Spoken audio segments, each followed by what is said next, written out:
Here's this 2021 BMW F900R. I've had it for, this is a 1-year review. We got Austin right here. Austin, I don't know if he wants to show his face. Austin doesn't want to show his face. We were trying to do a kit for the track and use S1000 fairings and such to make it more aerodynamic, have a windscreen and stuff.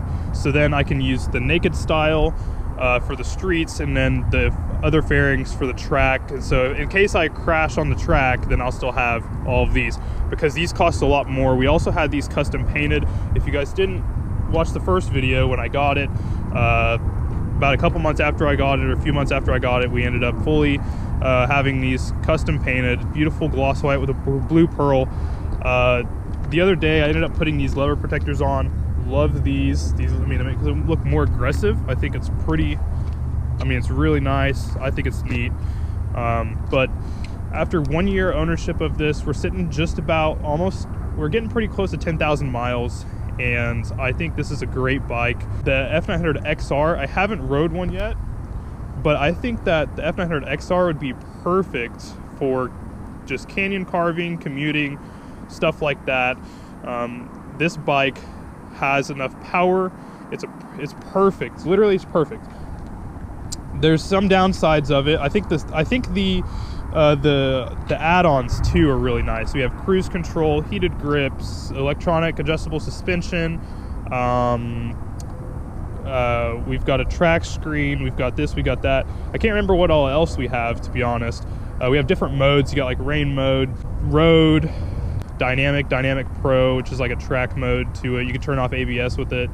But to be honest, I don't really have too many cons. The only cons that I could say that I personally have would just be because of the location that I'm in. I'm constantly riding highways, and because of that, it's just not the bike for constant commuting highways.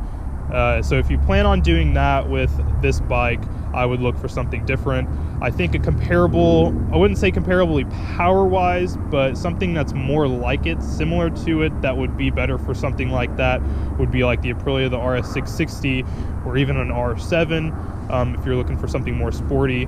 But other than that, this would be perfect for commuting just around town, going down back roads, not long trips. I mean, that wind is torturous with this bike.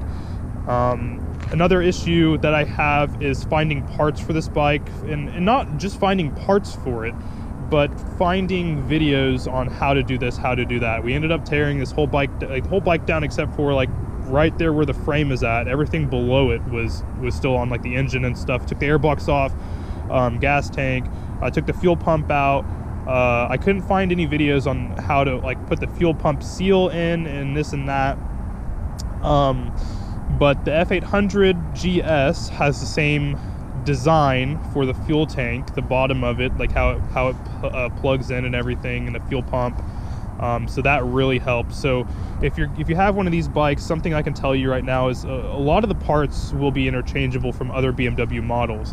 The S1000 especially will take, like, I had the S1000 headlight bracket because we're going to use it for the track. Speedo matches right up. It's basically the same design, same as the S1000 Speedo, but different lineups internally, I guess you could say, for the screen.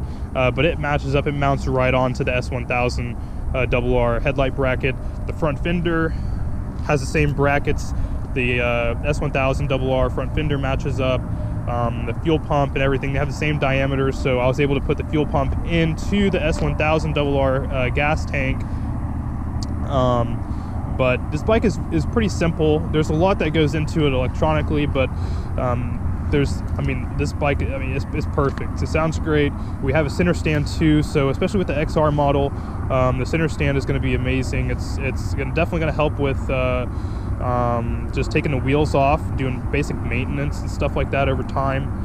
With my FZs, the same way with FZ8, the FZ1, they had the center stand. That really helps. I mean, I know if you want to get even just a cheap motorcycle stand, they probably only cost about $40–50 on eBay, but people like me, when I'm constantly forgetting about small stuff like that, the center stand definitely helps. The fender eliminator, some of these like minor parts that you would think like exhaust and stuff that for other bikes you could find cheap alternatives. The rear fender, you can find fender deletes for like 260 bucks. I've actually found one, which I'm using right now, on Amazon or on eBay for $55. So that was actually really cheap, and it works really well. It comes with the underplate bracket, undertail bracket. The exhaust, really you don't even need to decat it.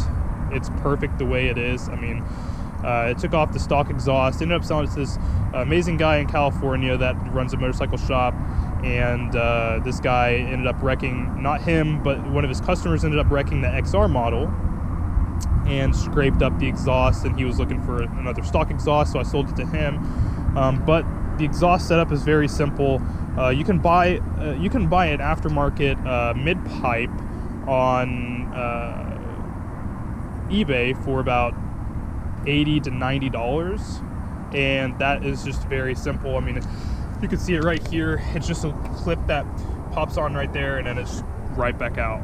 So, and then if you could just buy mid-pipe, and then it's 51 mil opening, so realistically anything that's going to be 51 mil, you can sit there and play around with whatever exhaust you want to put on it or whatever. So, but overall, I think for the first 10,000 miles of owning this bike and having it for a year, I want to say that this is probably one of the best middleweight naked bikes that you're going to be able to find. Austin's here with me today, and I'm just going to show you his feet so you know he's real.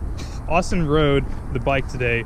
Austin's rode dozens of bikes so far. He has not owned a street legal bike just yet, but I wanted to give you an outside opinion that's not mine. I'm not biased at all whatsoever. I've owned a lot of different brands of motorcycles: Aprilia, BMW, Yamaha, Kawasaki, Honda, Suzuki, everything except for freaking Harley Davidson and Ducati. And to be honest, I don't hate any specific brand. I think they're all great and they all do well.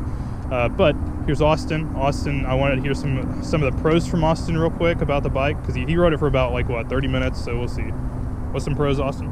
I've only ridden one inline 4 so far, but I've been liking the power band on the twin engine bikes, and this one, I don't know, I really like it. It's definitely the most powerful bike I've ridden so far. It felt like heavier than what I've ridden, but I've also ridden smaller CC bikes like 650s and things like that. It's pretty nimble from when I rode it, but I didn't get to take it on like that much of like a windy road or anything, so I couldn't really feel it out that much, but I feel like it would do pretty good out there. Dual Brembos on the front, a Brembo on the rear. With everything that this bike has, it is well worth the money. My personal opinion, I think that this is probably going to be one of those bikes that you should never pass up.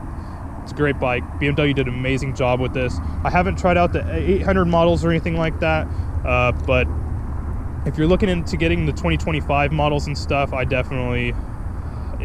personally, I would definitely do it.